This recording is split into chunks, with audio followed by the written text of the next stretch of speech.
Baik, Assalamualaikum warahmatullahi wabarakatuh. Waalaikumsalam warahmatullahi. Suara saya kedengaran, teman-teman? Dengaran, Pak. Dengaran, Pak. Kedengaran ya? Kita pertemuan ketiga, materi kedua. Mudah-mudahan teman-teman tetap sehat semuanya. Hari ini kita akan membahas terkait dengan fungsi dan prinsip supervisi pendidikan. Sebelumnya, saya ingatkan kepada kawan-kawan, silahkan absen. Barcode sudah saya kirim di grup. Dan mengingatkan kembali tugas-tugasnya akan selalu saya ingatkan setiap minggu, terutama makalah. Saya 1 minggu lagi ya batasnya, silakan nanti dikirim ke Google Classroom. Untuk makalah kelompok tahap pertama, yang ngirim perwakilan saja. Nah, karena nanti kan akan dikoreksi di setiap selesai pembahasan makalah itu. Baik, kawan-kawan, fungsi dan prinsip supervisi pendidikan. Di pertemuan kedua, pertemuan 1 dan 2 kemarin kita sudah bahas terkait dengan apa pengertian dari supervisi itu menurut beberapa ahli, kemudian dasar dan lain sebagainya. Tentu kita sudah memiliki konsep terkait dengan supervisi itu sendiri. Nah, yang jadi persoalan kan tidak semua pengambil kebijakan itu melaksanakan supervisi pendidikan dengan baik. Disebabkan oleh beberapa hal, mungkin boleh jadi karena kurang pahamnya pengawas itu terhadap tuposiknya masing-masing, atau mungkin karena faktor geografis itu juga sangat mempengaruhi. Nah, di dalam pelaksanaan supervisi itu tentu memiliki fungsi dan prinsipnya. Apa yang menjadi fungsi supervisi pendidikan? Ahli yang bernama Ahmad Tembun itu mengatakan bahwa pada prinsipnya fungsi-fungsi dari pelaksanaan supervisi pendidikan di lembaga pendidikan itu adalah yang pertama tentu sebagai wadah atau sarana untuk melakukan penelitian terkait dengan bagaimana melihat situasi pendidikan itu. Artinya kan pendidikan itu sebuah kegiatan yang unik yang kemudian harus dilakukan riset. Karena berbagai macam problem yang terjadi di lembaga pendidikan itu. Mulai dari kita kenalkan ada 8 standar mutu di dalam pendidikan. Kalau itu kemudian kita telisik secara dalam, kita teliti dengan mendalam, maka tentu kita akan mendapatkan berbagai macam persoalan yang terjadi di dalam lembaga pendidikan itu. Kita ambil contoh di dalam proses pembelajaran saja. Tentu guru menyampaikan materi tidak semudah membalikkan telapak tangan. Ada berbagai macam problem yang dialami.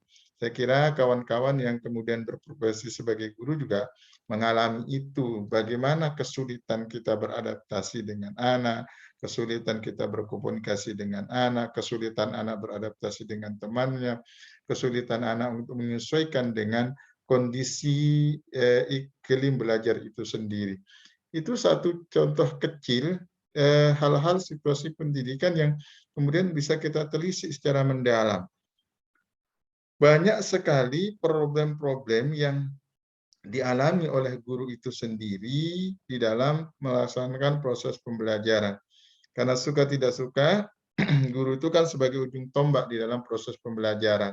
Ketika guru itu kemudian tidak memiliki kompetensi yang cukup di dalam menyampaikan materi, itu akan berimbas terhadap proses pembelajaran itu sendiri. Guru tidak kaya dengan metode, guru tidak kaya dengan strategi, guru tidak kaya dengan media yang berimbas kepada kebosanan-kebosanan anak di dalam mengikuti proses pembelajaran. Maka tentu guru juga harus kreatif di dalam menyampaikan materi-materi itu. Itu contoh problem, situasi-situasi pendidikan yang kemudian bisa kita kupas tuntas, kemudian bisa kita selesaikan. Maka harapannya supervisi pendidikan itu menelisik itu. Situasi pendidikan secara keseluruhan itu ditelisik sedemikian rupa, dilihat sedemikian rupa, diteliti sedemikian rupa. Sehingga nanti ketika dia melakukan penelitian itu akan didapatkan problema yang dihadapi oleh guru. Nah, problem itulah yang kemudian akan diselesaikan bersama antara pengawas dengan guru yang bersangkutan, antara kepala sekolah dengan guru yang bersangkutan, antara asesor yang ditunjuk kepala sekolah dengan guru yang diawasi tersebut. Maka tentu fungsi penelitian ini sangat krusial sekali di dalam proses supervisi pendidikan. Maka tentu kepala sekolah, kemudian pengambil kebijakan dalam hal ini adalah dinas pendidikan yang menugaskan pengawas untuk melakukan pengawasan, tentu dia juga harus mengontrol, harus mengevaluasi sejauh mana peran dan tugas pengawas itu di lapangan. Apakah pengawas itu melaksanakan tugasnya sesuai dengan tupoksinya atau tidak? Atau jangan-jangan pengawas itu tidak melaksanakan. Nah, ini antara pengambil kebijakan dalam hal ini dinas, pengawas sekolah, itu harus saling bersinergi di dalam pelaksanaan supervisi pendidikan itu. Ini fungsi yang pertama. Jadi kalau kita telisik itu sebenarnya situasi pendidikan itu sangat kompleks. Kita baru berbicara dari sisi pendidiknya, belum kita berbicara dari sarana prasarananya, belum lagi kita berbicara dari sisi pengolahannya, belum lagi standar isinya, belum lagi standar pembiayaannya, belum lagi standar prosesnya dan lain sebagainya. Tentu membutuhkan waktu yang cukup panjang untuk kemudian melakukan penelitian terhadap situasi pendidikan itu. Karena situasi pendidikan itu ada situasi yang unik, yang menarik bagi siapapun yang akan melakukan riset di bidang itu. Situasi pendidikan itu sangat ibaratnya adalah sangat seksi sekali untuk kemudian dijadikan problema di dalam proses penelitian itu sendiri. Maka tentu pengawas juga harus memposisikan dirinya sebagai seorang peneliti yang kemudian mampu mengidentifikasi problem-problem yang dihadapi oleh pendidikan itu sendiri. Ini fungsi yang pertama. Kemudian fungsi yang kedua itu adalah penilaian terhadap hasil penelitian dilakukan. Hasil penelitian mengatakan bahwa guru di sekolah itu memiliki kelemahan dalam proses pembelajaran di bidang penggunaan media, penggunaan IT. Maka ketika ditemukan problemnya di bidang IT, ya tentu harus dinilai sedemikian rupa. Kenapa kemudian guru memiliki kelemahan di bidang IT? Boleh jadi 1, 2, 3. Ada sebab musababnya. Begitu ditemukan sebab musababnya, maka yang ketiga harus dilakukan perbaikan dari hasil penelitian yang dilakukan. Setelah kita menilai ternyata problem yang dihadapi guru di sekolah itu guru gaptek, kurang memahami tentang IT, kurang memahami tentang penggunaan media-media yang sifatnya canggih misalnya. Maka tentu di posisi yang ketiga, fungsi dari supervisi itu adalah kita melakukan perbaikan dari hasil penelitian yang kita lakukan. Kalau ditemukan bahwa hampir mayoritas guru gaptek di dalam teknologi, maka rekomendasinya adalah memberikan pelatihan kepada guru yang bersangkutan terkait dengan penggunaan IT. Kalau dari hasil penelitian, hasil riset yang dilakukan, hasil penilaian yang dilakukan, ternyata guru memiliki kelemahan dalam penggunaan metode mengajar. Maka perbaikannya adalah mengajarkan kepada guru-guru tentang penggunaan metode di dalam mengajar. Dewasa ini kan kita kenal dengan active learning-nya, pembelajaran pakem, dan lain sebagainya. Itu yang kemudian kita ajarkan kepada guru supaya ada perbaikan dari sebelumnya menuju yang lebih baik lagi. Maka fungsi yang keempat itu adalah peningkatan menuju yang lebih baik lagi. Yang baik terus ditingkatkan menjadi lebih baik, yang tidak baik ditingkatkan menjadi baik. Maka sejatinya supervisi pendidikan itu mengharuskan adanya peningkatan mutu yang lebih baik lagi. Jadi pasca guru dilakukan supervisi, idealnya ada perubahan yang signifikan yang dilakukan oleh guru itu berdasarkan hasil penilaian, berdasarkan hasil rekomendasi dari pengawas tersebut. Jadi perubahan peningkatan mutu itu kembali kepada komitmen guru yang bersangkutan. Kalau gurunya tidak punya komitmen yang tinggi terhadap perbaikan itu, sekuat apapun pengawas berikan rekomendasi, maka tentu dia tidak akan mempan pada guru tersebut. Kenapa? Karena tidak ada komitmen yang baik dari guru yang bersangkutan. Maka tentu komitmen itu harus dibangun oleh guru yang bersangkutan. Ketika ada rekomendasi perbaikan, jadikan rekomendasi itu sebagai pemecut. Jadikan rekomendasi itu sebagai satu motivasi untuk kemudian menuju yang lebih baik lagi. Sangat terugi ketika guru pasca disupervisi kemudian tidak ada perbaikan. Dengan satu syarat bahwa supervisi itu dilaksanakan sesuai dengan prosedur yang berlaku. Pengawas melakukan supervisi sesuai dengan tata aturan yang berlaku, kemudian memberikan rekomendasi-rekomendasi terhadap perbaikan-perbaikan yang perlu dilakukan oleh guru yang bersangkutan. Maka kalau itu dilakukan, saya yakin dan percaya bahwa kualitas pendidikan kita di Indonesia itu akan terus mengalami perbaikan dari setiap masa ke masa yang lainnya. Nah, ini 4 fungsi supervisi menurut Anak Tembun. Kemudian fungsi yang lain, kita lihat beberapa ahli mengatakan bahwa fungsi supervisi yang lain itu adalah dilihat dari dalam bidang kepemimpinan, terutama ini terkait dengan kepala sekolah maupun pengambil kebijakan teratasnya, adalah bahwa fungsi supervisi di dalam bidang kepemimpinan itu adalah sebagai sarana penyusunan rencana dan polis bersama. Artinya setelah dilaksanakan supervisi, maka hasil supervisi itu menjadi acuan di dalam menyusun rencana perbaikan. Ingat bahwa kepala sekolah itu pengambil keputusan tertinggi di lembaga pendidikan. Ketika dia salah mengambil keputusan tidak berdasarkan hasil rekomendasi dari pengawas, maka tentu keputusan yang akan diambil itu mubazir.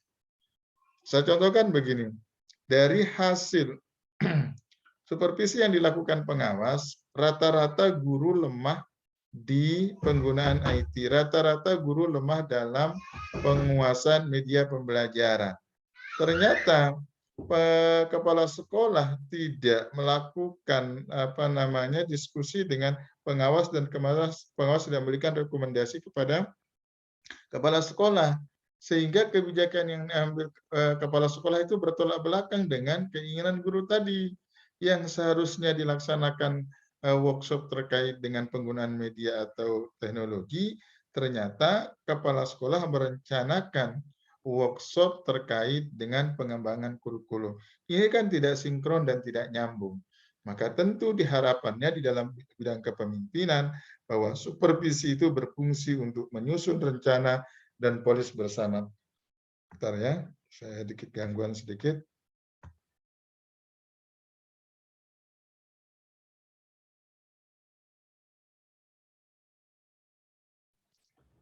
Kemudian dalam bidang kepemimpinan yang kedua, fungsi dari supervisi pendidikan itu adalah mengikut sertakan anggota kelompok, baik itu guru, pegawai, masyarakat, di dalam berbagai macam kegiatan.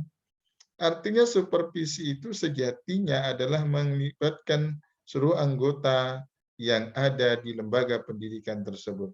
Guru, pegawai, masyarakat punya hak untuk kemudian dilibatkan di dalam kegiatan-kegiatan yang diselenggarakan oleh sekolah tersebut.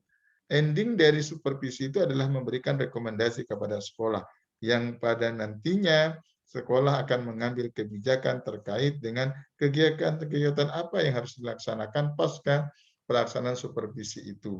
Nah, tentunya pasca pelaksanaan supervisi itu nanti akan dilakukan berbagai macam kegiatan yang tentu akan melibatkan seluruh kelompok yang ada di lembaga pendidikan itu. Guru, pegawai, masyarakat di sekitarnya juga akan tentu berimbas, akan terlibat di dalam kegiatan yang dilaksanakan oleh sekolah yang bersangkutan. Kemudian di dalam bidang kepemimpinan yang lain, bahwa fungsi supervisi itu adalah memberikan bantuan kepada anggota kelompok di dalam menghadapi dan memecahkan berbagai macam persoalan. Lagi-lagi saya katakan kepala sekolah itu multi talent. Artinya dia harus menguasai seluruh bidang yang menjadi garapannya. Kan salah satu fungsi dari kepala sekolah itu adalah sebagai seorang motivator. Kemudian harus bisa memperankan dirinya untuk kemudian memberikan bantuan kepada anggotanya, kepada guru-gurunya, kepada staf-stafnya yang mengalami kesulitan di dalam menyelesaikan pekerjaan yang bersangkutan. Nah, tentunya kepala sekolah itu sebagai pemimpin juga harus memposisikan diri. Di samping dia sebagai motivator, dia sebagai leader, kemudian sebagai supervisor, dia juga akan berfungsi sebagai tempat kemudian seluruh anggota itu berharap penuh kepada yang bersangkutan. Artinya keputusan tertingginya ada di tangan kepala sekolah, tentu dengan cara-cara melibatkan musyawarah mufakat tadi. Nah, kemudian fungsi supervisi dalam bidang pendidikan, dalam bidang kepemimpinan yang keempat itu adalah membangkitkan semangat kelompok untuk saling menghargai. Bahwa tugas seorang pemimpin di dalam organisasi adalah bagaimana kemudian memotivasi anggota-anggota kelompoknya untuk saling menghargai. Di dalam satu sekolah kan tidak terdiri dari satu suku, satu agama, tapi berbagai macam suku dan agama.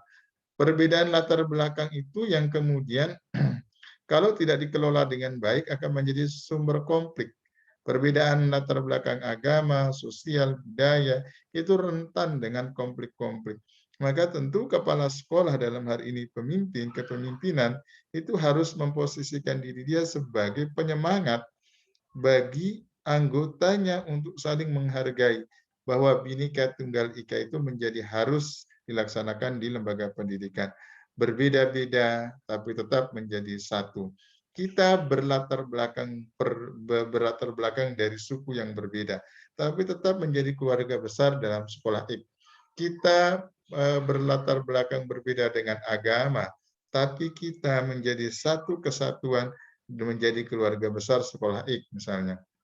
Maka tentu di dalam bidang kepemimpinan, fungsi dari supervisi itu adalah mengupayakan membangkitkan semangat dari seluruh kelompok untuk saling menghargai perbedaan tersebut. Kemudian yang kelima, fungsi supervisi di dalam bidang kepemimpinan itu adalah melibatkan anggota dalam pengambilan keputusan. Keputusan yang baik adalah keputusan yang diambil secara bersama-sama. Artinya keputusan itu diambil melalui musyawarah mufakat. Sehingga nanti keputusan itu akan diterima oleh semua kalangan. Akan diterima dan dilaksanakan secara bersama-sama. Ketika ada salah satu tidak melaksanakan, maka bisa dikenakan terkait dengan peraturan-peraturan dia mangkir dari hasil keputusan. Setiap keputusan yang diambil secara bersama kan harus dihormati. Ketika di forum rapat, di musyawarah, di diskusi sudah tetapkan A, maka siapapun harus melaksanakan A tersebut. Tidak boleh tidak. Kenapa? Karena itu berdasarkan hasil musyawarah mufakat. Maka kepala sekolah dalam hal ini sebagai pemimpin pendidikan harus melibatkan anggotanya di dalam pengambilan keputusan. Walaupun keputusan terakhirnya itu ada di kepala sekolah, tapi pengambilan keputusan itu kan berdasarkan masukan saran dari bawahannya, dari anggota yang ada di organisasi tersebut. Kemudian yang keenam, fungsi supervisi di dalam bidang kepemimpinan itu adalah membagi wewenang dan tanggung jawab kepada kelompok. Kepala sekolah tidak bisa bekerja sendiri. Kepala sekolah tidak bisa kemudian menyelesaikan sendiri pekerjaan yang menjadi tanggung jawabnya. Maka dia harus membagi wewenang dan tanggung jawab itu kepada anggota yang lain. Dia harus membagi tanggung jawab mengajarnya kepada guru. Dia harus membagi tanggung jawabnya kepada bidang kurikulum. Dia harus membagi tanggung jawabnya kepada bidang kesiswaan. Dia harus membagi tanggung jawabnya kepada bidang sapras dan lain sebagainya. Maka membagi wewenang dan tanggung jawab itu harus disesuaikan dengan kemampuan yang bersangkutan. Tidak boleh membagi wewenang dan tanggung jawab itu berdasarkan like and dislike. Jadi usahakan membagi wewenang dan tanggung jawab itu kepada orang-orang yang kompeten. Kenapa? Karena orang-orang yang kompeten itulah yang kemudian akan menjadi backing, akan menjadi tangan kanan dari seorang pemimpin di dalam melaksanakan seluruh kegiatan-kegiatan yang diagendakan di lembaga pendidikan tersebut. Maka fungsi supervisi di dalam bidang kepemimpinan adalah bagaimana kemudian pemimpin bisa membagi wewenangnya dan tanggung jawabnya kepada kelompok-kelompok yang lain. Kemudian dalam bidang kepemimpinan yang ketujuh, fungsi dari supervisi itu sendiri adalah mempertinggi daya kreatif anggota kelompok. Sejatinya pemimpin harus memberikan ruang, harus memberikan tempat kepada kelompok-kelompok yang ada di bawah organisasinya untuk kemudian mengembangkan kreativitasnya sendiri. Guru harus diberikan ruang yang penuh untuk kemudian dia bisa melakukan optimalisasi terhadap kreativitasnya. Guru harus diberikan waktu yang cukup untuk mengembangkan kemampuan-kemampuan terpendamnya. Karena guru menjadi ujung tombak, maka guru harus menjadi guru yang kreatif. Bagaimana ciri-ciri guru kreatif? Guru kreatif itu adalah guru yang senantiasa mengembangkan ide-idenya yang dituangkan dalam bentuk aplikasi atau perbuatan. Contoh, guru yang kreatif itu adalah memanfaatkan benda-benda di sekitarnya untuk kemudian dijadikan media pembelajaran. Guru kreatif itu memanfaatkan atau memberdayakan potensi siswa yang terbaik untuk kemudian membantu dia dalam proses menyampaikan pembelajaran di kelas. Maka di dalam bidang kepemimpinan, fungsi supervisi itu harus mempertinggi daya kreatif kalau anggota kelompok di lembaga pendidikan tersebut. Jadi kepala sekolah harus memberikan ruang. Kalau perlu, berikan dia pembiayaan. Diberikan sayembara misalnya. Siapa guru yang berhasil menemukan ide-ide kreatif akan diberikan reward. Ya reward tidak mesti harus tinggi. Reward itu kan bisa dengan ucapan, dengan sikap, dengan memberikan benda-benda yang tidak terlalu mahal, misalnya sertifikat, piagam, atau uang pembinaan kalau memang sekolah itu memiliki itu. Maka ketika reward itu diberikan kepada guru-guru yang berprestasi, yang kreatif, akan memantik guru-guru lain untuk terus kemudian bisa berkompetisi seperti guru yang kreatif tadi. Kalau kepala sekolahnya, dalam hal ini kepemimpinan di lembaga pendidikan itu tidak memberikan ruang yang cukup kepada guru untuk meningkatkan kreativitasnya, maka tentu guru juga akan malas untuk mengembangkan kreativitasnya. Lagi-lagi guru berargumen, untuk apa saya mengembangkan kreativitas saya?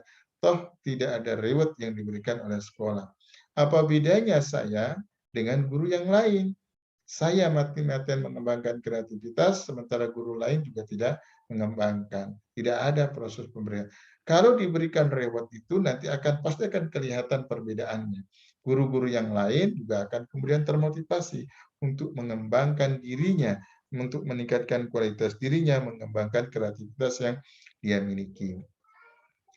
Nah, ini fungsi supervisi di dalam bidang kepemimpinan.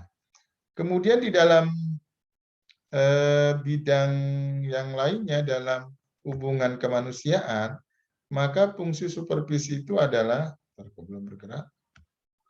Dalam hubungan kemanusiaan, fungsi supervisi pendidikan itu adalah memanfaatkan kesalahan sebagai pelajaran untuk perbaikan selanjutnya. Bahwa tidak ada manusia yang sempurna, tidak ada guru yang kemudian selalu luput dari kesalahan di dalam proses pembelajaran. Maka pemanfaatan kesalahan itu sebagai guru yang terbaik, itulah yang sejatinya yang harus dilakukan. Dari setiap kesalahan-kesalahan yang dilakukan akan dijadikan pelajaran untuk perbaikan selanjutnya. Minggu ini saya salah di dalam menyampaikan materi, maka minggu depan saya akan perbaiki kesalahan. Minggu ini saya punya kelemahan dalam intonasi suara. Minggu depan saya harus perbaiki. Minggu ini saya punya kelemahan dalam penggunaan media. Minggu depan saya harus perbaiki. Begitu seterusnya. Jadi dalam bidang hubungan kemanusiaan itu supervisi itu akan mengarahkan bagaimana kemudian memanfaatkan kesalahan itu sebagai satu pelajaran berharga untuk perbaikan selanjutnya. Jatuh dalam lubang itu biasa, tapi jatuh dalam lubang yang sama untuk kedua kalinya itu yang tidak biasa. Setiap orang punya peluang untuk jatuh. Setiap orang punya peluang untuk terperosok di dalam lubang. Tapi yang jadi tidak biasa kalau orang itu kemudian dia sudah pernah lewat di jalan itu dan dia pernah terperosok di situ. Kemudian dia lewat untuk kedua kalinya ternyata terperosok dalam lubang yang sama. Itu yang tidak biasa. Artinya apa? Bahwa guru itu tidak belajar dari kesalahannya. Guru itu tidak menjadikan kesalahan itu sebagai satu pembelajaran yang berharga. Maka sebaik-baiknya adalah kita menggunakan kesalahan itu, kehilapan itu, kelemahan itu sebagai pembelajaran bagi kita untuk kemudian lebih meningkatkan dan untuk lebih berhati-hati di dalam melaksanakan proses pembelajaran atau tugas kita sebagai seorang guru.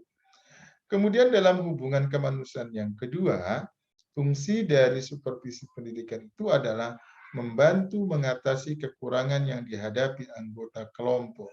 Misalnya ada kelompok yang malas, rendah diri, acuh, tak acuh, pesimis, dan lain sebagainya. Malas, rendah diri, acuh, tak acuh, pesimis ini adalah penyakit diri seorang guru yang kemudian akan berimbas kepada kinerjanya. Guru yang malas tidak akan mungkin dia punya semangat di dalam mengaji. Guru yang rendah diri, tidak pede, acuh tak acuh, pesimis, itu juga berbahaya kalau kemudian ini terus dipupuk. Maka di dalam proses pelaksanaan supervisi itu, seyogianya di dalam bidang hukum kemanusiaan, supervisi itu harus mampu membantu mengatasi kekurangan yang dihadapi personal-personal di lembaga pendidikan itu. Malas itu harus dibuang jauh dalam diri guru. Rendah diri itu harus dibuang jauh. Acuh tak acuh, tidak mau peduli dengan lingkungannya. Contoh begini, acuh tak acuh. Seorang guru di dalam sekolah itu ketika menemukan pelanggaran siswanya, dia membiarkan. Katakanlah siswanya tidak memasukkan baju. Dia membiarkan. Itu tanda bahwa guru itu acuh tak acuh. Sebagai guru, kita punya tanggung jawab menegur. Nah, kenapa kamu tidak masukkan bajumu? Nah, kenapa engkau datang terlambat? Nah, kenapa engkau tidak pakai sepatu? Nah, kenapa kau tidak pakai atribut sekolah lainnya? Kalau kita membiarkan itu berarti kita acuh tak acuh terhadap problem yang ada di lembaga pendidikan. Atau contoh yang kedua, ada sampah. Kita lewat ada sampah. Ada puntung rokok misalnya, ada plastik. Kita tidak mau pungut itu bentuk bahwa kita acuh tak acuh terhadap kondisi itu. Hal-hal sekecil itu kalau kemudian kita tidak terlibat, itu akan menjadi problem. Artinya bahwa sikap malas, rendah diri, acuh tak acuh, pesimis, itu harus dibuang jauh-jauh dari pribadi guru itu. Guru tidak boleh memiliki sifat malas. Guru tidak boleh memiliki sifat rendah hati. Guru tidak boleh memiliki sifat acuh tak acuh dan pesimis. Karena itu akan kemudian menjadi penghalang bagi dia untuk berprestasi. Kemudian fungsi dari supervisi pendidikan dalam bidang hubungan kemanusiaan yang ketiga itu adalah mengarahkan anggota kelompok kepada sikap-sikap yang demokratis. Bahwa kita terdiri dari berbagai macam suku, bangsa, ras, dan agama. Kita harus menghormati perbedaan-perbedaan itu. Ketika kelompok-kelompok guru lain melaksanakan ritual-ritual ibadahnya, maka hormati dia. Muslim menghormati ritual ibadah yang dilaksanakan non-muslim. Begitu juga sebaliknya non-muslim harus menghormati peribadatan yang dilakukan oleh kelompok-kelompok muslim. Artinya apa? Bahwa sikap demokratis itu harus ditumbuhkan pada diri guru tersebut. Bahwa kita itu sama kedudukannya di hadapan hukum. Kita itu sama kedudukannya di lembaga pendidikan itu. Terlepas dari latar belakang dari mana kita berasal.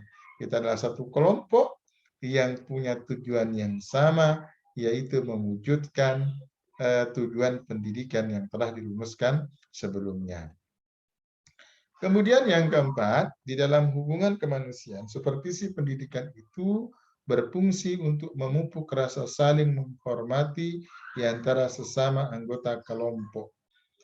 Menghormati sesama anggota kelompok itu penting dilakukan agar tidak terjadi bullying, agar tidak terjadi saling ejek. Kan bullying ini sering terjadi di kalangan kita. Kita sering, mohon maaf, kadang kita sering bercanda dengan bahasa-bahasa candaan yang kadang membuat hati kolega kita tanpa kita sadari tersakiti. Misalnya, kita sering bercanda dengan warna kulit. Di teman kita ada yang hitam, ada yang gelap misalnya warna kulitnya, sering kita candain. Teman kita ada yang kurang fisiknya, sering kita candai. Maka itu tidak boleh dilakukan di dalam supervisi pendidikan itu, dalam hubungan kemanusiaan itu, diupayakan untuk kemudian bagaimana memupuk rasa saling menghormati di antara sesama anggota kelompok. Kita ini kan makhluk yang sama ciptaan Allah. Yang membedakan kita kan hanya keimanan dan ketakwaan kita. Kita sama di hadapan Allah, kita sama di hadapan hukum. Yang membedakan kita adalah di hadapan Allah, tergantung dari seberapa besar keimanan dan ketakwaan kita. Maka tentu memupuk rasa saling menghormati di antara sesama harus dibangun di dalam pelaksanaan supervisi pendidikan dalam hubungan kemanusiaan itu.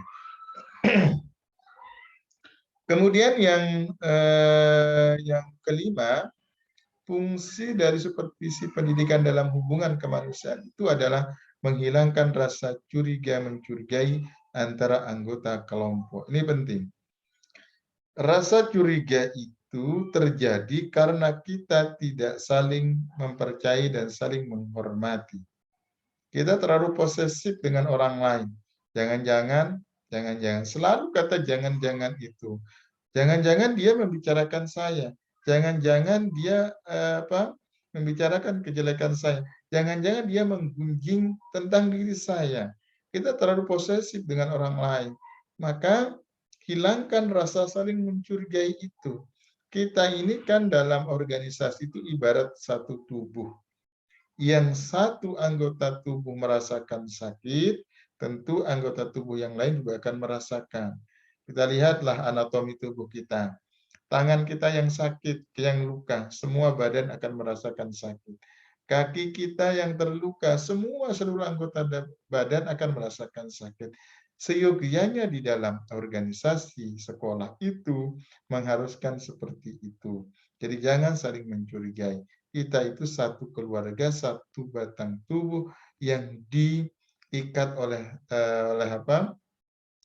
hubungan kekeluargaan di dalam bidang sekolah tersebut. Maka dalam hubungan kemanusiaan, supervisi itu seyogianya berfungsi untuk menghilangkan rasa curiga mencurigai antara anggota kelompok.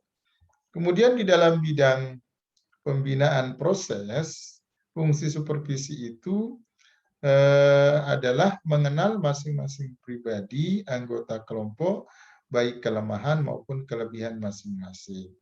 Diharapkan di dalam bidang pembinaan proses itu bahwa supervisi itu berfungsi untuk mengajak masing-masing pribadi itu saling mengenal satu dengan lain. Artinya kelemahan, kelebihan itu akan dijadikan satu kekuatan. Satu guru kelemahannya di bidang ini, yang guru lain kelemahannya di bidang ini. Guru ini kelebihannya di bidang ini. Guru A kelebihannya di bidang ini. Maka kelebihan guru A akan menutupi kelemahan guru B. Begitu juga sebaliknya guru yang lain. Maka tentu pengenalan terhadap kelemahan maupun kelebihan masing-masing ini akan berguna untuk kemudian saling melengkapi satu dengan yang lainnya. Maka alangkah indahnya kalau kemudian kita masing-masing guru itu saling melengkapi satu dengan yang lainnya.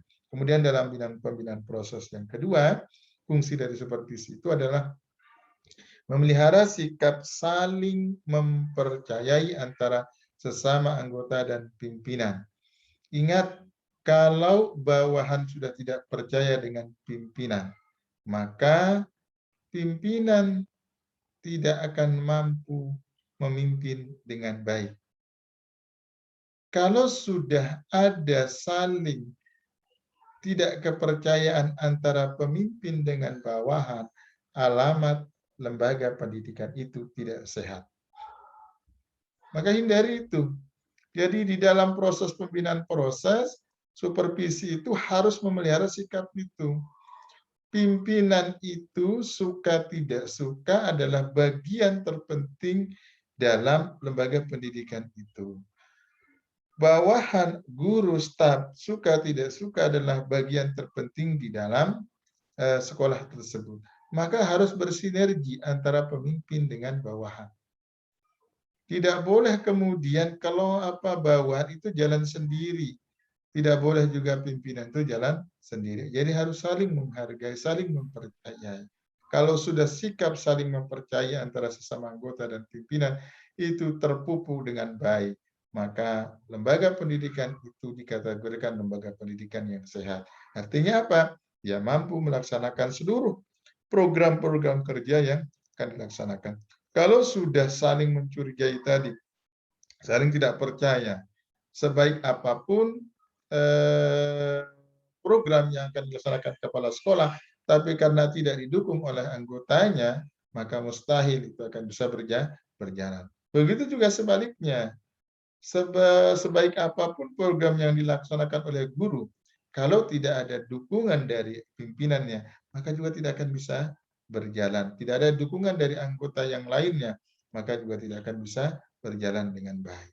Maka dalam pembinaan proses, supervisi pendidikan berfungsi untuk memelihara sikap saling mempercayai antara sesama anggota dan pimpinan. Kemudian yang ketiga, fungsi dari supervisi dalam bidang pembinaan proses itu adalah memupuk sikap dan kesediaan tolong-menolong. Saling tolong-menolong sesama. Kalau ada anggota yang lain, ada guru yang lain mengalami kesulitan, bantu. Kalau ada guru yang lain mengalami musibah, bantu. Kalau ada guru yang lain mengalami kesulitan finansial, bantu. Kalau ada guru yang lain mengalami kesulitan di dalam pekerjaannya, maka seyogyanya harus dibantu. Maka di dalam proses pembinaan proses, supervisi berfungsi untuk memupuk sikap dan kesediaan tolong-menolong. Tanpa harus disuruh, guru harus kemudian memiliki sikap dan sifat rela menolong orang lain. Jadi tanpa harus diinstruksikan, kamu bantu guru itu, tidak perlu. Maka kalau guru memiliki sifat tolong-menolong itu tanpa disuruh pun, dan kapan dan dimanapun dia akan selalu menjadi orang terdepan untuk membantu koleganya yang mengalami kesusahan. Kemudian yang keempat, dalam bidang pembinaan proses itu bahwa supervisi berfungsi untuk memperbesar rasa tanggung jawab para anggota kelompok. Kita kan bagian terpenting dari sekolah. Maka posisi kita sangat sentral di lembaga pendidikan tersebut. Karena itu tentu tugas kita sebagai guru adalah mensukseskan proses pembelajaran. Tanggung jawab kita sebagai guru adalah garda terdepan untuk menyukseskan pembelajaran itu, mencerdaskan anak bangsa. Maka kita harus punya tanggung jawab yang besar terhadap tugas itu. Kalau ada jam yang ngajar, datanglah sesuai dengan tepat waktu. Tidak boleh kemudian diulur-ulur dengan berbagai macam alasan. Usahakan kalau tidak ada penyebab yang sangat emergensi, jangan pernah tinggalkan tugas itu. Itu bentuk tanggung jawab kita terhadap terhadap tugas pokok yang dibebankan kepada kita. Maka dalam bidang pembinaan proses, harus supervisi itu mengarahkan bagaimana kemudian anggota memiliki rasa tanggung jawab terhadap tugas-tugas yang sedang diembannya. Kemudian yang kelima dalam bidang pembinaan proses, bahwa supervisi pendidikan itu berfungsi untuk bertindak bijaksana dalam menyelesaikan perselisihan pendapat di antara anggota kelompok. Saya kira di organisasi manapun, sekolah manapun, pasti ada konflik interest. Pasti ada kelompok-kelompok yang kemudian mengatasnamakan dirinya sebagai kelompok-kelompok yang tidak bersahabat dengan kelompok yang lain.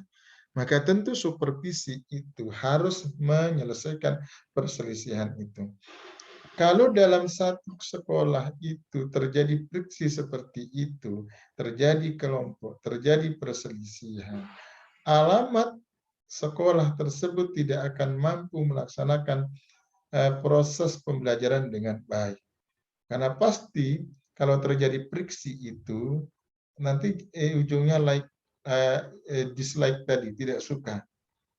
Guru sudah ogah-ogahan bertemu dengan koleganya yang tadi berseberangan dengan dia.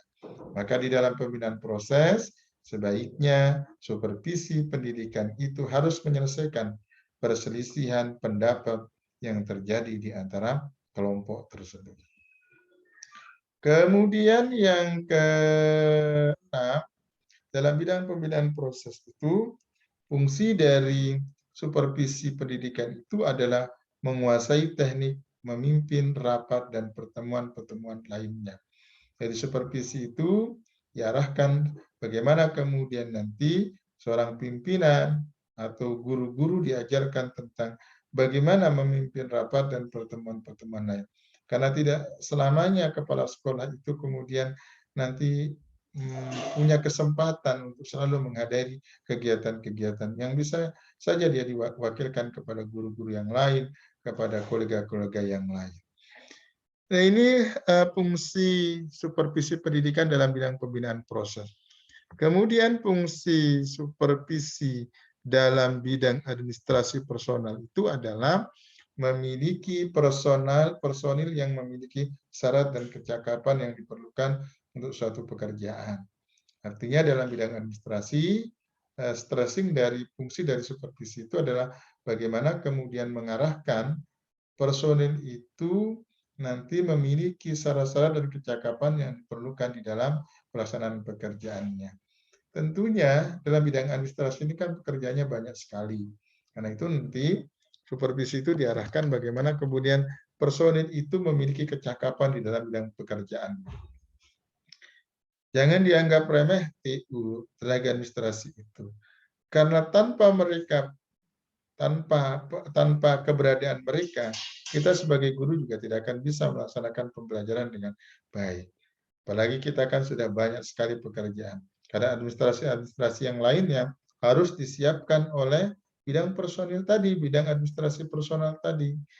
Maka supervisi dalam bidang administrasi personal harus mampu meningkatkan kecakapan yang diperlukan oleh personil itu di dalam menyelesaikan tugas-tugas yang menjadi tanggung jawabnya.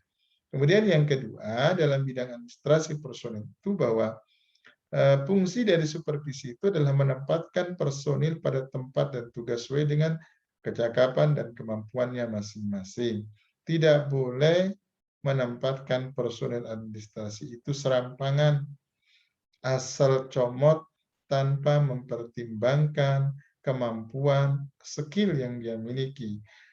Kalau kemudian kita menempatkan personil administrasi sesuai serampangan, maka tentu dia tidak akan mampu bekerja dengan baik. Terutama dalam bidang keuangan. Itu kan sangat krusial sekali, sangat rentan. Bidang IT-nya itu juga sangat rentan. Paling tidak dalam keuangan itu dia harus menguasai tentang akuntansinya. Bidang IT ya dia harus menguasai bidang IT-nya. Bagaimana pengoperasian IT-nya. Kemudian dalam bidang administrasi personal yang ketiga, fungsi dari supervisi itu adalah mengusahakan susunan kerja yang menyenangkan dan meningkatkan daya kerja serta hasil maksimal. Bahwa dalam bidang administrasi personal itu supervisi seyogianya mampu meningkatkan daya kerja serta hasil yang maksimal bagi seorang personel administrasi. Artinya bahwa di sini seorang supervisor harus berlaku sebagai seorang motivator, memberikan semangat kepada para tenaga administrasi untuk mampu meningkatkan kualitas kinerjanya sehingga nanti akan menghasilkan pekerjaan yang positif. Kemudian dalam bidang evaluasi, fungsi dari supervisi pendidikan itu adalah menguasai dan memahami tujuan pendidikan secara khusus dan terperinci. Bahwa pasca dari itu semua, seorang guru, terutama sebagai ujung tombak, akan melakukan evaluasi pembelajaran sebelum, saat, sesudah. Biasanya kan begitu. Guru akan melakukan evaluasi di 3 tahap. Sebelum proses pembelajaran itu dimulai, kemudian saat proses pembelajaran itu dimulai, kemudian pasca pembelajaran itu dimulai. Maka di dalam bidang evaluasi, supervisi itu harus mengarahkan guru mampu menguasai dan memahami tujuan pendidikan secara khusus dan perinci.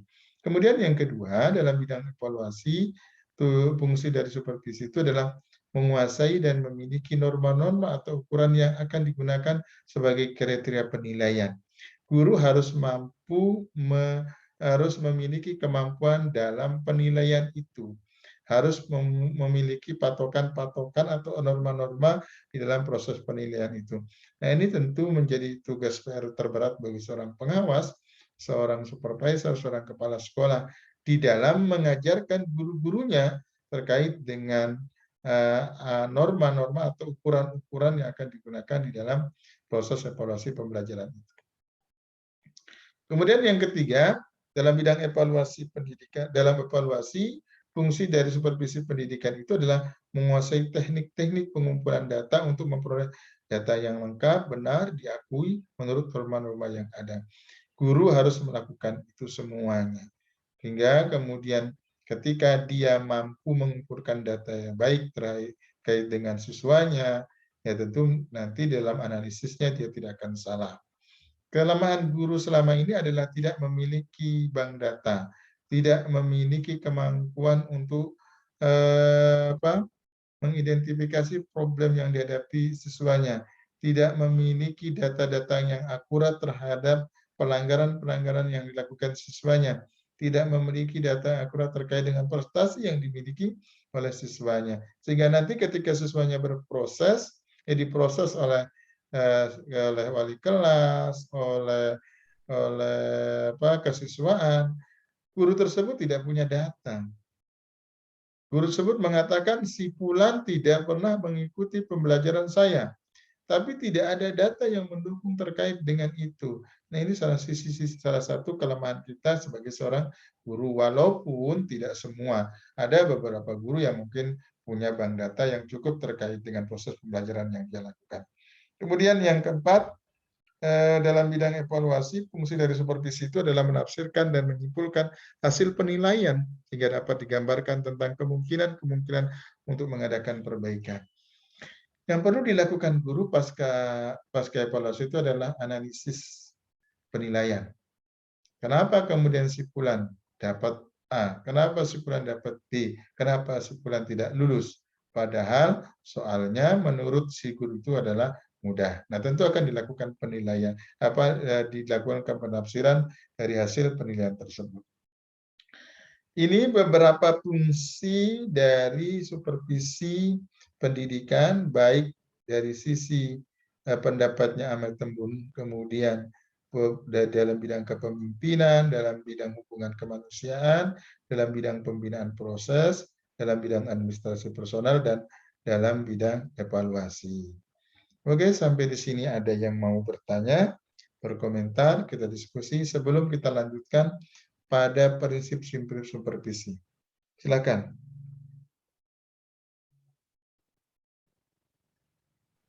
Monggo, silakan. Ada yang mau berdiskusi? Saya Pak Ya, silakan dengan siapa? Hasanuddin Pak. Hasanuddin, silakan Mas Hasanuddin. Terima kasih atas waktunya, di mana kepala sekolah sebagai supervisi pelajar. Nah, apa yang dilakukan supervisi pendidikan dalam mengatasi guru yang tidak sesuai cara mengajar di kelas. Membuat perangkat tetap membuat, tapi cara penyampaiannya semaunya. Kalau di supervisi sesuai Pak, tapi kalau mengajar kadang-kadang waktu pembelajaran selalu menceritakan pengalaman hidupnya. Ini informasi diambil daripada siswa. Nah, bagaimana cara mengatasi jika terdapat guru terdapat dalam kelas tersebut? Suatu lembaga. Terima kasih. Oke. Kelemahan kita selama ini ada seperti itu. Supervisi selalu setting. Ya. Ketika dilakukan supervisi itu pasti kelihatan baik semuanya. Maka supervisi itu bisa dilakukan dengan dua cara. Satu, dengan perjanjian. Yang kedua, dengan tiba-tiba. Itu dibolehkan. Artinya, ketika supervisi kita bisa membandingkan supervisi dengan settingan misalnya. Kita sudah janjian, Pak, saya mau melakukan supervisi kepada Bapak di hari ini. Oke, disiapkan. Pasti guru itu akan menyiapkan dengan semaksimal mungkin. Akan setting ruangan, itu pasti. Yang selama ini tidak terkendali, jadi terkendali dan sebagainya. Untuk membuktikan itu, kita bisa melakukan supervisi yang kedua secara diam-diam. Misalnya pura-pura lewat lah, atau mendengarkan dari balik dinding dan lain sebagainya, bagaimana cara guru itu mengajar. Di situ akan kelihatan apakah guru itu betul-betul melaksanakan sesuai dengan yang dia buat atau tidak. Ketika kemudian dari supervisi yang kedua yang kita lakukan ternyata hasilnya berbeda, maka perlu dilakukan pembinaan. Bagaimana pembinaannya? Ya dipanggil yang bersangkutan, diberikan saran. Ini kelemahan Bapak di bidang ini 1, 2. Di bidang kelemahan Bapak yang kedua 1, 2 dan seterusnya dengan memberikan data dan fakta. Kalau dia berkelit, oh nggak benar Pak, Bapak kan dapat cerita dari ini. Maka bisa kita menyediakan data dan faktanya. Misalnya hasil rekaman dia mengajar secara diam-diam, atau kemudian kita data panggil anak-anak yang kemudian memang mengetahui tentang itu, kemudian kita konfrontir kalau memungkinkan. Tapi kalau siswa dikonfrontir dengan guru kan itu efeknya tidak bagus. Maka lakukan pembinaan. Pembinaan yang bisa kita lakukan 1, 2, 3. Pembinaan 1. Diberikan masukan, Pak, Bu, kelemahan Ibu di sini. Tolong diperbaiki minggu depan ya. Kalau dia bilang, ya Pak, siap. Minggu depan, kita lihat lagi dia mengajarnya tanpa sepengetahuan yang bersangkutan. Ternyata dia belum memperbaiki. Pembinaan yang kedua. Pembinaan kedua yang ternyata juga belum dilakukan. Pembinaan yang ketiga. Pembinaan yang ketiga tidak bisa. Yang keempat, binasakan. Kira-kira itu yang ekstrimnya kalau kita mau. Sampai 3 kali dibina ternyata tidak mau. Artinya apa? Bahwa guru itu tidak mau maju. Guru yang mau maju adalah guru yang mau dibina.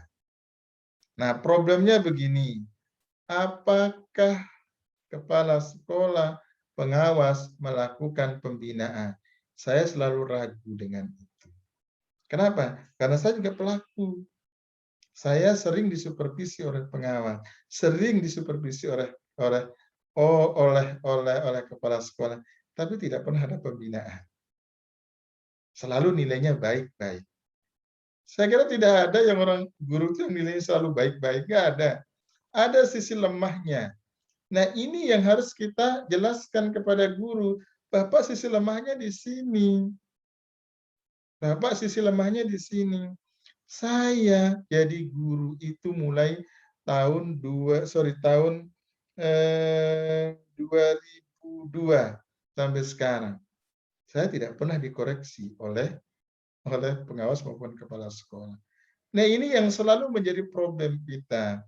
Kepala sekolah, kemudian pengawas tidak pernah melakukan pembinaan itu. Kalaupun pengawas misalnya memberikan rekomendasi, lepas tangan, dia tidak akan pernah melakukan follow up.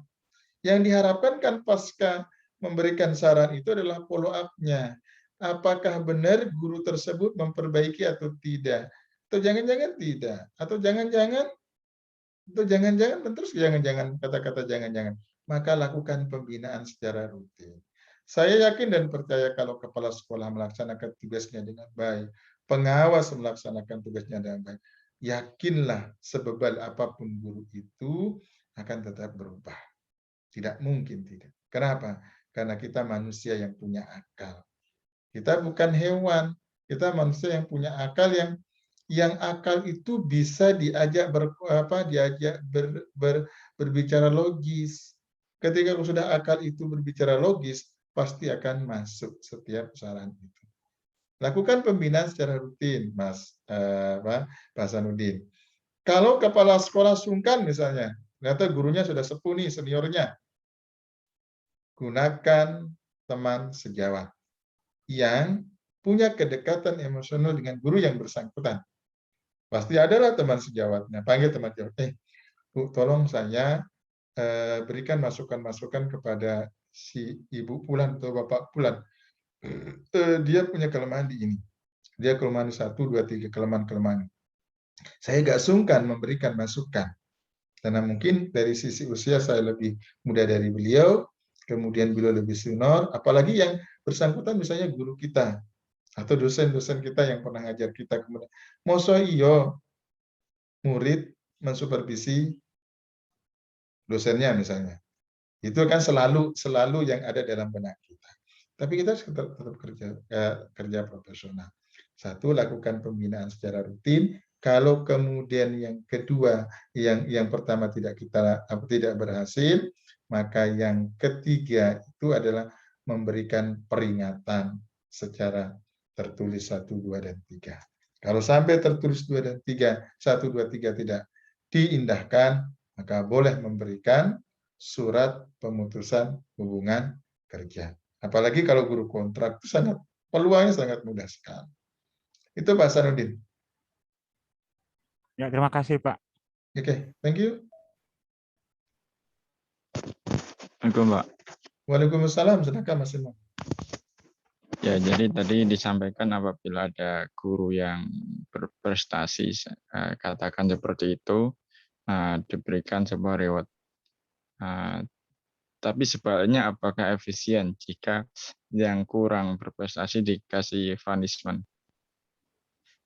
Terima kasih, Pak. Oke, reward punishment itu akan efisien ketika diberikan pada waktu yang tepat. Sama ketika kita memberikan reward punishment kepada siswa, itu akan efektif kalau diberikan pada waktu yang tepat. Ketika punishment itu kepada guru yang tidak berprestasi, yang tidak mau maju, misalnya kita berikan pada waktu yang tepat. Waktu yang tepat itu kapan? Ya hanya pimpinan yang lebih tahu kapan tepatnya. Maka antara reward dan punishment itu punya konsekuensi yang sama. Jadi saya kira guru mana yang tidak akan bangga kalau diberikan reward? Guru mana yang kemudian tidak akan merasa bersalah ketika diberikan punishment? Itu pasti. Karena reward punishment itu menjadi bagian terpenting di dalam pendidikan. Yang salah itu adalah ketika kita tidak memberikan reward kepada yang berprestasi dan tidak memberikan punishment kepada yang tidak berprestasi atau yang tidak mau maju. Dengan alasan saya sungkan memberikan punishment. Kenapa? Karena itu kolega saya sudah besar, sudah sama-sama dewasa, dan lain sebagainya. Coba kita lihat sekolah-sekolah yang maju, sekolah-sekolah yang kemudian mampu bersaing di tingkat nasional maupun internasional adalah yang menerapkan dua itu. Dia menerapkan punishment secara ketat, dan dia juga menerapkan reward secara ketat. Bagi guru-guru yang berprestasi, dia akan dengan mudah dan gampang akan berikan reward itu. Bagi guru yang tidak melaksanakan tugasnya dengan baik, maka diberikan punishment. Jadi kalau ditanya seberapa tepatnya, seberapa efektifnya, tergantung waktu yang tepat. Kalau waktunya tepat, maka dua-duanya juga akan punya imbas yang baik terhadap personal yang bersangkutan. Itu Mas Imam. Yang tidak boleh begini Mas Imam, terlalu sering memberikan punishment, sering memberikan reward, misalnya tidak boleh. Jadi berikanlah punishment itu ketika guru itu memang betul-betul tidak melaksanakan tugasnya dengan baik. Kan pemberian punishment itu ada tata caranya. Peringatan lisan 1, lisan 2, lisan 3. Peringatan tulis 1, tulis 2, tulis 3. Baru punishment-nya. Begitu tata caranya ya. Jadi tidak kemudian langsung saat itu diberikan hukuman skorsing. Nggak boleh. Itu bentuk punishment. Atau punishment-nya adalah ibu tidak boleh, ibu tidak akan mendapatkan insentif misalnya. Tidak bisa seperti itu, tapi harus ada mekanisme yang harus dilaksanakan. Itu Mas Imam. Oke, baik. Terima kasih, Pak. Oke. Satu lagi kalau ada. Waalaikumsalam Bapak. Waalaikumsalam. Dengan siapa? Nama saya Mardatillah Pak. Mohon izin ingin bertanya. Ya, silakan Mbak Mardatillah. Ya Pak, terkait kepala sekolah ya Pak ya, atau pemimpin gitu. Kan ada tuh biasanya pemimpin yang tegas gitu, sehingga bawahannya atau guru itu segan gitu kepada kepala sekolah. Nah, ada juga yang kepala sekolah itu seperti misalnya mengayomi sehingga bawahannya itu nyaman.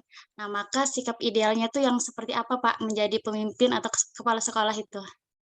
Kalau idealnya menjadi pemimpin yang demokratis. Itu yang idealnya. Kan tipe pemimpin itu ada demokratis, otoriter, apalagi saya lupa itu. Otoriter itu adalah tangan besi. Pokoknya. Guru tidak diberikan kesempatan untuk bersuara. Pokoknya saya yang berkuasa. Keputusan ada di tangan saya. Guru tidak boleh terlibat. Kalau saya sudah memutuskan A, tidak boleh ada kata B. Itu namanya otoriter. Kalau demokratis itu memberikan kesempatan yang sama bagi guru untuk kemudian berpartisipasi mengambil keputusan. Tadi kan sudah kita bahas dalam bidang proses dan lain sebagainya. Maka kalau ditanya yang paling ideal itu seperti apa? Kepemimpinan kepala sekolah demokratis. Kepemimpinan kepala sekolah demokratis itu di satu sisi dia bertindak tegas, di satu sisi dia bertindak lemah lembut. Di satu sisi kemudian dia bisa berkompromi, di satu sisi dia tidak bisa berkompromi. Dia akan melihat situasinya. Sehingga kalau kemudian orang punya kepemimpinan demokratis, ada tidaknya seorang itu akan selalu disegani. Demokratis itu hampir mirip dengan kepemimpinan karismatik, lebih mendekati. Kalau kita sudah sungkan, segan dengan orang itu, ada tidaknya seseorang itu pasti kita akan tetap bekerja sesuai dengan tugas kita. Tapi kalau ketakutan yang dibina, begitu orang itu sudah tidak ada, begitu orang itu tidak memimpin, apa kata yang muncul pertama? Merdeka. Ya kan? Merdeka. Kenapa? Lepas dari kungkungan itu. Artinya kepemimpinan demokratis itu yang harus diterapkan. Saya lebih menganalogikan kepemimpinan demokratis itu lebih mendekati karismatik. Tapi dia dua hal yang berbeda. Karismatik berbeda, kepemimpinan demokratis berbeda. Coba nanti dicari perbedaan antara pemimpinan karismatik dengan kepemimpinan demokratis tadi. Itu Mbak Mardatillah. Jadi kalau nanti sampean jadi kepala sekolah, saran saya terapkanlah kepemimpinan demokratis. Jangan otoriter, ya. Jangan bilang pokoknya jangan. Oke, itu Mbak Martadila. Nah, baik Pak, terima kasih banyak Pak. Oke, baik, terima kasih. Kita lanjut nanti mudah-mudahan ada waktu saya berikan lagi untuk yang bertanya. Kemudian prinsip supervisi itu apa saja? Prinsip, mohon maaf ini ada gangguan sedikit, ada anak. Prinsip supervisi pendidikan itu menurut Sutopo itu adalah prinsip organisasional, bahwa supervisi itu harus dijalankan berdasarkan peraturan organisasi yang berlaku. Artinya bahwa prinsip organisasional ini mengharuskan pelaksanaan supervisi itu harus terencana dengan baik. Tidak boleh serampangan. Pengawas harus punya perencanaan detail terkait dengan pelaksanaan supervisi itu. Pengawas harus punya skedul yang benar terkait dengan pelaksanaan supervisi itu. Terkait dengan prinsip organisasional itu juga bermakna bahwa pengawas harus melaporkan hasil supervisinya kepada atasannya. Pengawas harus melakukan evaluasi terhadap pelaksanaan supervisi yang dia lakukan. Pengawas harus kemudian memberikan rekomendasi balikan kepada orang yang dia lakukan supervisi. Ini prinsip organisasionalnya. Ketika pengawas secara organisasi tidak melakukan itu, berarti pengawas melanggar prinsip organisasional itu. Tugas pengawas ya tadi memberikan rekomendasi-rekomendasi kepada guru yang dilaksanakan, yang disupervisi, memberikan rekomendasi kepada kepala sekolah, mempertanggungjawabkan kepada atasannya. Apa atasan pengawas? Ya dinas pendidikan yang membidangi itu. Kalau dia dalam bidang pendidikan menengah, ya kepada bidang pendidikan menengahnya. Kalau dia pengawas sekolah dasar, ya bidang dikdasnya. Dia bertanggung jawab ke sana. Kemudian nanti juga akan memberikan rekomendasi kepada atasannya. Pak, di sekolah X itu kekurangan sarana prasarannya di alat peraga misalnya. Maka itu menjadi acuan nanti dinas untuk mengadakan pengadaan alat peraga. Jadi prinsip yang pertama itu prinsip organisasional. Kemudian prinsip yang kedua di dalam supervisi pendidikan itu menurut Sutopo itu adalah prinsip perbaikan. Bahwa supervisi itu mengharuskan adanya perbaikan kualitas bagi guru-guru yang dilakukan supervisi. Apakah supervisi bidang akademik, supervisi manajerial, supervisi klinis, sejatinya prinsipnya harus ada prinsip perbaikan. Dari yang tidak baik menjadi yang baik, dari yang baik menjadi yang lebih baik lagi. Kalau kemudian setelah dilakukan supervisi ternyata tidak ada perbaikan, berarti supervisi itu gagal. Supervisi itu gagal. Kenapa? Karena memang sejatinya ada perbaikan. Tadi saya katakan, saya selama di supervisi tidak pernah diberikan rekomendasi perbaikan. Saya tidak tahu kelemahan saya di mana. Saya tidak tahu sisi mana saya yang kurang. Apakah sisi cara mengajar saya, penggunaan media saya, penggunaan metode saya, atau penguasaan materi saya tidak tahu. Kenapa? Karena saya tidak pernah diberikan rekomendasi, saran-saran perbaikan. Maka kalau ada pengawas tidak memberikan saran perbaikan, berarti pengawas itu tidak memahami prinsip-prinsip dalam supervisi. Kemudian yang ketiga, prinsip supervisi yang ketiga adalah prinsip komunikasi. Bahwa pelaksanaan supervisi itu harus dilakukan komunikasi yang baik antara pengawas dengan yang diawasi. Dilakukan komunikasi dua arah, menggunakan tata cara komunikasi aturan komunikasi yang berlaku. Tidak boleh kemudian di dalam supervisi itu tidak dilakukan komunikasi yang baik antara pengawas dengan gurunya. Nah, komunikasi intent itu perlu dilaksanakan. Komunikasi itu bisa dilakukan sebelum, sesudah. Sebelum, sesudah. Sesaat tidak boleh. Kenapa? Karena sesaat, kalau ini terkait dengan pembelajaran, ketika saat proses itu, jadi tidak boleh kemudian diganggu. Nanti komunikasinya sebelum. Sebelum itu ditanyakan perencanaannya, persiapannya, apa yang mau disampaikan. Sesudah pembelajaran, nanti baru diberikan masukan. Bu, Pak, Ibu, kelemahannya, tadi kayaknya di dalam proses melakukan pembukaan, suaranya kurang strong misalnya. Di dalam melakukan pembukaan pembelajaran, tidak mengajak anak berdoa misalnya. Atau di dalam pembukaan pembelajaran, Ibu tidak menanyakan kabar anak-anak, tidak mengabsen anak-anak. Itu kan hal-hal terkecil yang kemudian bisa diberikan rekomendasi, bisa dikomunikasikan di dalam proses pelayanan supervisi itu. Jadi prinsip yang ketiga adalah prinsip komunikasi, harus betul-betul dilaksanakan oleh seorang pengawas.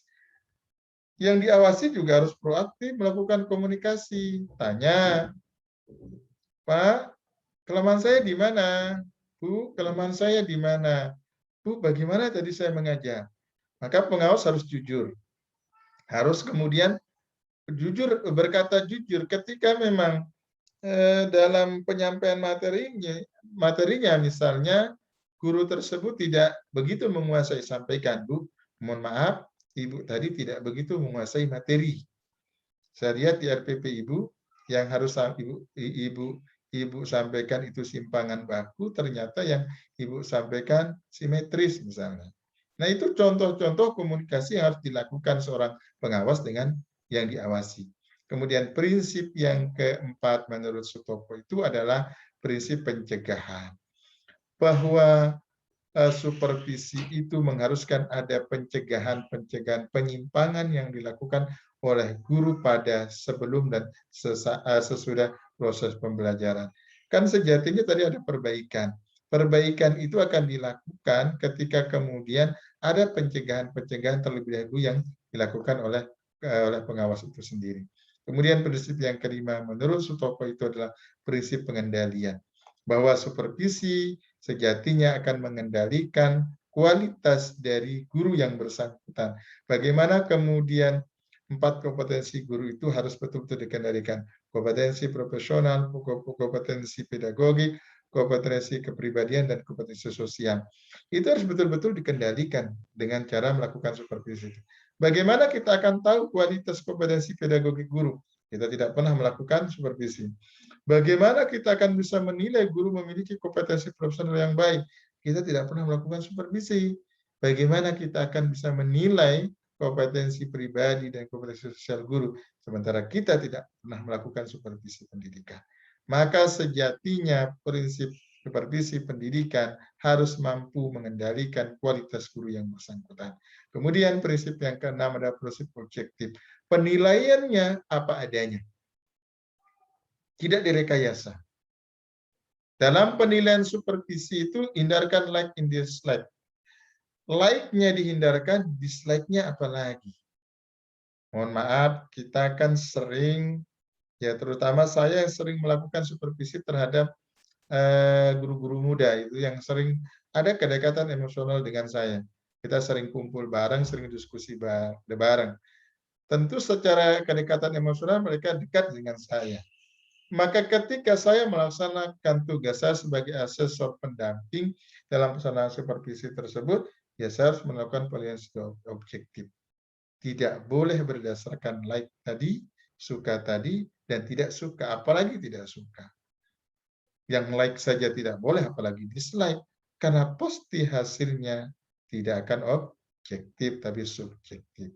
Kemudian yang ketujuh adalah prinsip kontinuitas. Secara terus-menerus pelaksanaan supervisi itu. Idealnya kapan? Idealnya sebulan sekali. Minimalnya berapa? 1 kali dalam 1 semester. Itu minimalnya. Tapi kalau mau idealnya ya, kalau bisa seminggu sekali boleh. Tapi paling tidak ya sebulan sekali lah lakukan supervisi pembelajaran, supervisi akademiknya. Supervisi akademik itu terkait dengan bagaimana kegiatan pembelajaran yang dilakukan oleh guru. Ini 7 prinsip supervisi menurut Sutopo. Kemudian prinsip yang lain menurut Bapak Dal. Apa prinsip supervisi yang lain menurut Bapak Dal? Adalah supervisi pengajaran harus mampu menciptakan hubungan kemanusiaan yang harmonis. Jadi posisi orang yang disupervisi itu ada sama. Tadi kan ada fungsi-fungsi dalam kemanusiaan, itu juga harus dipertimbangkan. Jadi prinsip menciptakan hubungan yang harmonis antara yang disupervisor dengan supervisornya harus diciptakan sedemikian rupa. Kalau kemudian penciptaan hubungan kemanusiaan harmonis itu dilakukan oleh pengawas, maka tentu tidak akan ada beban bagi seorang yang akan disupervisi. Dia tidak akan takut. Jangan-jangan pengawasnya ini saklek, kejam, dan lain sebagainya. Maka ciptakan nuansa yang santai, ciptakan nuansa yang harmonis. Sehingga nanti guru akan mengajar mengalir. Saya punya pengalaman gini, teman-teman. Saya pernah mensupervisi guru senior yang usianya sekitar hampir 55 lah. Satu kelemahan beliau itu kan penggunaan IT di laptop dengan menyambungkan LCD. Begitu mau supervisi, beliau menggunakan itu. Sudah siap. Saya bilang, Bu, sudah siap? Siap, Pak. Silakan saya siapkan dulu di kelas. Begitu saya masuk di kelas, ternyata beliau masih berkutat dengan mengonekkan laptopnya dengan LCD tadi. Hampir 20 menit tidak konek-konek. Keringat dingin beliau. Keringat dingin. Akhirnya saya bantu, Bu, saya bantu. Nah, itu contoh kecil yang kemudian akan begitu orang sudah tidak siap di awal, pasti berikutnya juga dia tidak akan siap. Kenapa? Di awal dia, saya contohkan tadi, Ibu tadi sudah tertekan. Tertekannya kenapa? 20 menit mengonekkan laptop dengan LCD tidak berhasil-hasil. Itu sudah mulai tertekan. Artinya apa? Kalau sudah seorang itu mulai tertekan, dia tidak akan mampu mengajar secara mengalir. Maka ciptakan hubungan yang harmonis. Hindarkan hubungan yang sifatnya menekan, sifatnya yang kemudian kesannya pengawas itu menakutkan. Hindarkan. Kemudian yang kedua, menurut Bapak Don, prinsip supervisi itu adalah supervisi harus dilaksanakan secara berkesinambungan. Terus-menerus. Hampir mirip dengan Sutopo tadi, bahwa supervisi itu ya harus berkelanjutan. Tidak boleh terputus hanya sekali, 2 kali. Tapi terus dilakukan secara berkala. Kemudian supervisi pengajaran harus demokratis. Memandang semua itu sama kedudukannya di hukum, sama kedudukannya. Maka supervisi pengajaran harus berprinsip demokratis. Kemudian supervisi pengajaran harus komparatif. Seluruh aspek pengembangan pembelajaran. Tidak hanya sepihak yang menilai, sisi yang lain. Jadi seluruh aspek pembelajaran dilihat. Mulai dari perencanaan pembelajarannya, pelaksanaan pembelajarannya, pasca pembelajarannya. Perencanaan pembelajarannya apa? RPP-nya, silabus, prota, promes, maupun perangkat pembelajaran lain. Dilihat semuanya, dikoreksi semuanya. Proses pembelajarannya mulai dari pembukaan, kemudian kegiatan inti dan penutup. Pembukaan apa yang dilakukan, kegiatan inti apa saja yang dia lakukan, kegiatan penutup apa yang dilakukan, kemudian pasca pembelajarannya perlu dilakukan. Maka supervisi pengajaran harus semuanya dilihat aspek-aspek pembelajaran itu. Kemudian yang kelima, menurut Bapak Odal, prinsip supervisi itu adalah supervisi pengajaran harus konstruktif, harus mengarah kepada perbaikan yang signifikan, tidak stagnan. Pasca dilakukan supervisi harus ada perbaikan-perbaikan yang radikal yang dilakukan oleh guru yang bersangkutan. Tidak hanya stagnan, tidak hanya pada posisi wait and see saja, hanya pada posisi menunggu saja, tetapi supervisi itu harus kemudian mampu mengajak guru itu untuk terus melakukan pengembangan diri pada potensi yang dia miliki. Kemudian yang keenam, supervisi pengajaran harus objektif, harus secara benar, harus secara sesuai dengan fakta yang ada di lapangan. Kemudian prinsip supervisi yang lain menurut Saherpian itu adalah prinsip ilmiah. berdasarkan saintifik. Tentunya prinsip ilmiah ini berdasarkan tata cara keilmuan yang berlaku, mulai dari proses perencanaannya dan lain sebagainya. Kemudian prinsip demokratis yang bersama, kemudian prinsip kerjasama antara guru dengan yang supervisor harus kerjasama. Tidak boleh kemudian supervisi itu berjalan sendiri. Pengawas harus bekerja sama dengan guru yang supervisi. Pengawas juga harus bekerja sama dengan sekolah, terutama kepala sekolah dan pengambil kebijakan yang lain. Kemudian prinsip konstruktif dan kreatif, membawa perubahan yang lebih maju lagi dan membawa menumbuhkan sikap kreatif dari guru itu sendiri. Kita akan mampu menumbuhkan kreativitas guru kalau kemudian pengawas itu juga kreatif. Tidak mungkin kita bisa menumbuhkan kreativitas guru dan membangun perubahan pada guru kalau pengawas itu juga tidak memiliki kompetensi yang cukup. Maka prinsip konstruktif dan kreatif itu harus terus dibangun di dalam proses pelaksanaan supervisi. Kemudian macam-macam supervisi. Di dalam sudut pandang organisasi kita kenal ada pengawasan internal, ada pengawasan eksternal.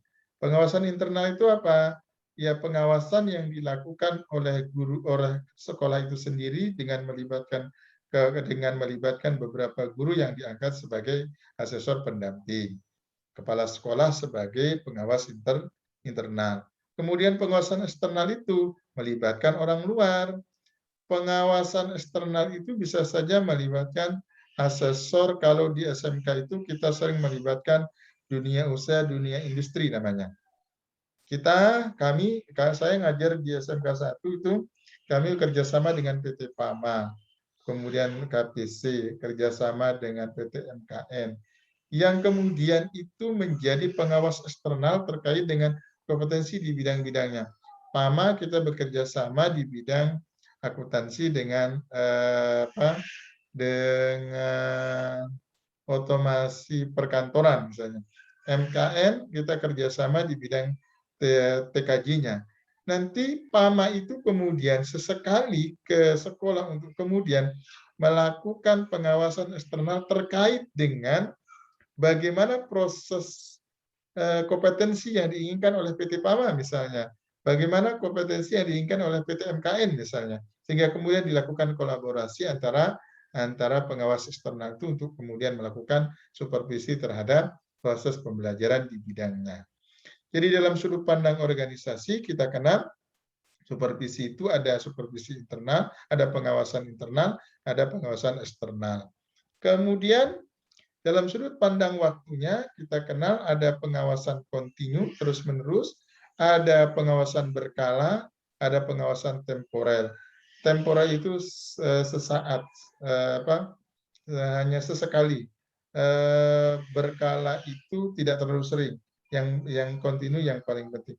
Nah harapannya yang mana? Harapannya adalah yang kontinu, terus-menerus, tidak terputus di satu masa. Kemudian macam-macam supervisi yang lainnya dalam sudut pandang substansinya kita kenal ada pengawasan di bidang personil, ketenagaan. Kita kenal juga ada pengawasan di bidang sarana prasarana, bidang akademik termasuk kurikulum, bidang operasional termasuk proses kerjanya, bidang kesiswaan, bidang keuangan, hubungan masyarakat. Ini dari sisi sudut pandang substansinya. Jadi semua ini harus dilakukan supervisinya. Dari ketenagaan, satprasnya, kurikulumnya, bidang operasional proses kerjanya, kesiswaan, keuangan, dan hubungan masyarakatnya. Kemudian juga kita dari sudut pandang yang lain, dari sudut pandang substansinya, kemudian proses supervisi pendidikan itu menurut Metembun itu adalah supervisi yang korektif. Jadi mengoreksi, bukan menilai. Supervisi itu harus preventif, mencegah. Supervisi itu konstruktif, melakukan perbaikan. Supervisi itu harus kreatif. Supervisi itu harus kooperatif, kerjasama. Jadi proses supervisi pendidikan itu sebaiknya menurut Metembun adalah dengan cara seperti ini, korektif, preventif, konstruktif, kreatif, dan kooperatif. Nah, kemudian, nah ini mungkin bisa dibaca lah, tinggal ada 10 menit lagi. Nanti materi saya share di Google Classroom ya. Oke, problem supervisi pendidikan yang kita alami. Satu, perbedaan konsep inspeksi dan supervisi pendidikan. Ini problem yang kita alami di dalam supervisi pendidikan itu. Perbedaan konsep inspeksi dan supervisi. Inspeksi itu bahasa dari birokrat. Inspeksi itu kan terkait dengan peninjauan yang bisa dilakukan hanya temporer. Sementara supervisi itu tidak seperti itu. Nah, selama ini supervisi itu dianggap sebagai inspeksi oleh beberapa pengawas, sehingga beliau-beliau hanya datang seperlunya, tidak melakukan proses pembinaan. Padahal sebenarnya supervisi itu kan berkelanjutan atau kontinu. Ini problem yang kita hadapi di lapangan. Perbedaan persepsi antara istilah inspeksi dengan supervisi di kalangan pengawas. Kemudian perbedaan fungsinya. Dari sisi fungsi, kalau inspeksi itu kan hanya melakukan sidak, melihat sesaat. Tapi kalau supervisi itu berkaitan dengan bagaimana kemudian melakukan pembinaan secara kontinu terhadap pelaksanaan supervisi itu sendiri. Kemudian perbedaan prinsipnya juga berbeda, perbedaan terminologi, perbedaan aktualisasi, dan seterusnya. Bisa dilihat nanti. Nah, problem yang lainnya adalah begini, masalah kepemimpinan. Masalah kepemimpinan itu akan mempengaruhi pola kinerja dari seorang guru. Ketika tadi saran saya adalah kepemimpinan demokratis itu diterapkan dengan baik, maka saya yakin dan percaya guru itu akan melakukan pembelajaran dengan baik, melakukan tugasnya dengan baik.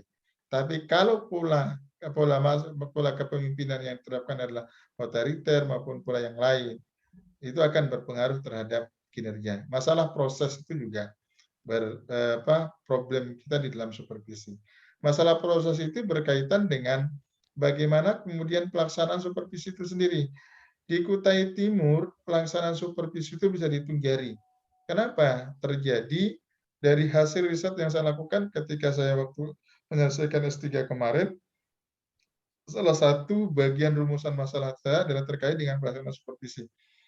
Jawaban dari responden itu hampir mengatakan ada yang sampai 5 tahun tidak pernah dilakukan supervisi oleh pengawas. Kenapa sebabnya? Terlalu jauh letak antara kota dengan pedalaman. Mungkin yang dari Kutai Timur bisa mengestimasi di jarak antara Sangatta dengan Sandara itu butuh 1 hari. Jarak antara kota Sangatta dengan kecamatan terjauh Gusang misalnya butuh 12 jam. Bagaimana pengawas akan melakukan pengawasan ke sana dengan medan yang begitu luar biasa sekali. Medannya sangat susah sekali ditempuh. Nah, ini juga menjadi masalah kita di dalam proses. Masalah hubungan insan tadi. Ada like in dislike tadi, masalah administrasi personal, ketidaklengkapan RPP, dan lain sebagainya. Masalah penilaian itu juga menjadi problem kita di dalam pelaksanaan supervisi. Saya kira itu teman-teman. Ada waktu 8 menit. 1-2 orang silakan berkomentar sebelum kita akhiri. Ya, saya Pak. Silakan Mas Rasyanto. Mungkin saya sedikit sharing pengalaman begitu ya, sebagai informasi. Mungkin di antara teman-teman nanti ke depan akan menjadi seorang leader begitu. Saya termasuk orang yang dua-duanya sebagai subjek dan objek begitu. Sebagai subjek, saya melakukan supervisi pada guru-guru. Sebagai objek, saya disupervisi oleh pengawas di tingkat kecamatan. Cuman yang ingin saya bahas lebih pada posisi saya sebagai supervisor di internal kelembagaan begitu. yang notabene untuk sekolah swasta sebenarnya ada peluang yang lebih besar ya untuk lebih kreatif di dalam melakukan supervisi begitu. Mengapa? Karena biasanya kegiatan supervisi di sekolah swasta yang umumnya sekolah-sekolah yang katakanlah secara sumber daya itu dan sumber daya itu mumpuni, kemudian sistem manajemen sudah jalan, itu akan lebih mudah dan lebih nyaman untuk terlaksana begitu. Cuman memang kendalanya adalah pada saat ingin melaksanakan supervisi membagi waktu yang sangat sulit begitu. Itu yang saya alami, Pak. Karena posisi sebagai seorang pimpinan atau leader itu tidak hanya satu saja begitu, tapi harus mengurus hal-hal yang lainnya. Walaupun sudah saya usahakan untuk membagi sedemikian rupa ya dengan apa namanya dengan stakeholder yang ada, dengan bawahan saya, tapi terkadang ada hal-hal yang di luar ya, yang terkadang persoalan itu kaitannya dengan customer ataupun orang tua begitu. Nah, maka saran saya kepada teman-teman begitu, sebelum melakukan kegiatan supervisi, dipastikan semua perangkat itu terlaksana dengan dipastikan semua perangkat itu tersedia dengan baik ya, sehingga ketika pelaksanaan kita akan mudah. Itu yang pertama. Terus yang kedua, kita membuat jadwal kegiatan supervisi secara berkala. Ya, artinya kita melihat kondisi di lapangan mana yang sekiranya urgent yang perlu kita lakukan. Kalau kaitannya dengan guru-guru siapa saja yang sekiranya punya skala prioritas untuk disupervisi, mengingat ada kondisi pembelajaran yang bermasalah seperti itu. Nah, itu langkah-langkah yang bisa dilakukan. Walaupun ada imbas memang yang saya alami begitu ketika melakukan kegiatan itu, ada terutama ya betul guru-guru yang senior begitu, terkadang memang ada efek domino yang sangat luar biasa begitu. Tapi itu bagian daripada sebuah tanggung jawab yang memang harus saya jalani begitu. Tapi satu hal sebenarnya, selama kita punya komitmen, kita bisa menjaga karismatik tadi itu, karena karismatik itu sesuatu yang sangat sulit ya, sangat, dan itu sifatnya naluri kalau saya melihat itu lahiriah begitu. Itu harus betul-betul terjaga. Dan yang lebih penting lagi sebagai seorang leader, kita bisa memposisikan kapan dan di mana dan bagaimana kita harus berinteraksi. Saya kira kalau ini bisa kita, guru-guru itu pun akan respect melihat kita. Nah, terus hasil dari supervisi yang kita lakukan, seandainya sudah ada catatan-catatan 1, 2, dan 3, maka kita bisa kemudian ya memutuskan dengan hal yang kita anggap sudah memang menjadi keputusan berdasarkan analisis SWOT yang kita lakukan begitu, dengan hasil supervisi yang sudah kita jalankan begitu. Hal yang paling terburuk kalau di swasta adalah pemecatan atau pemberhentian secara tidak hormat begitu. Nah, untuk mereka yang katakanlah berprestasi gitu, baik itu tenaga pendidik atau tenaga pendidikan, maka kita bisa promosikan untuk jabatan-jabatan berikutnya.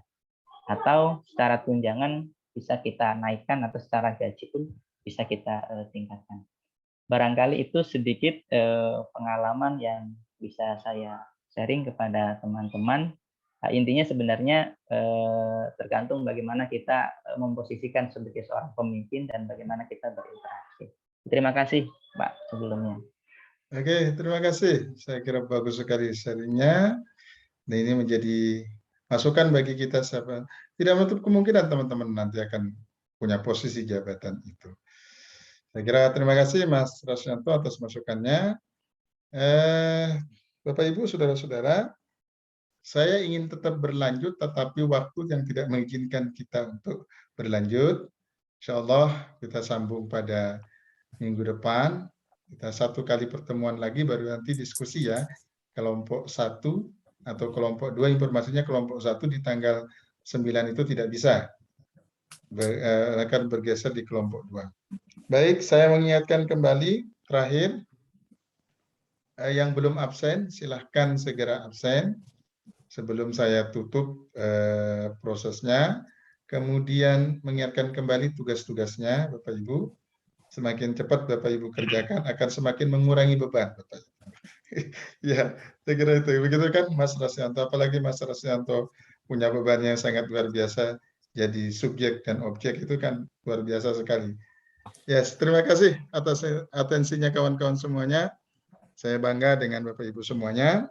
Closing statement hari ini adalah hari ini kita merancang masa depan dan itu pasti akan terjadi. Masa depan tidak akan datang sendiri, tapi akan diusahakan dengan kekuatan dan potensi yang kita miliki. Terlepas dari organisasi apapun tempat kita bernaung, yang akan kita pertaruhkan adalah harga diri kita masing-masing. Terima kasih.